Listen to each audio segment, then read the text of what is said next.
Morning to everyone. तर आता उठलेलो आहे आणि आम्ही आहेत आता सावरिया सेटला मनफियामध्ये. आणि आमचे सगळे टीम वगैरे जेवढी पण होतो आम्ही 4-5 ते आम्ही रेडी झालेलो आहेत. आणि आमचा जो एक कलाकार आहे, तो एक मेंबर आहे, तो बघा तो काय रिकामं कामं करतो तुम्हाला दाखवतोच मी. बघा हे आहे छोटू साहेब, अक्षय दादा. त्यांना तो सकाळपासून काही काम नाही होतं, त्यांना काय काम वगैरे नाहीत म्हणून त्यांना काम करू असं वाटतं, म्हणून त्यांना बोललो, म्हटलं आमच्यासाठी काहीतरी कर बाबा, स्पेशल काहीतरी चहा वगैरे बनवली मग त्याने. बघा त्याचं स्वप्न आहे चहाचं दुकान टाकायचं, पण तो काय अजून स्वप्न काय त्याचं पूर्ण होत नाही, कारण की गावाकडे भरपूर बिझी असतो. बिझी माणूस आहे तो, लय मोठा बिझनेस वगैरे चालू वगैरे असतो त्याचे. हां, ट्रॅक्टर वगैरे पण त्यामुळे.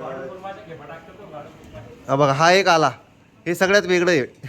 हे आमच्या तिघांपासून सगळ्यात वेगळं माणूस आहे. बागायतदार आहे, 70 बिघेचा बागायतदार आहे, पण एवढा एवढा कंजूस आहे ना, तर काय सांगू तुम्हाला. तुम्ही विचारच करू शकता त्याच्यात.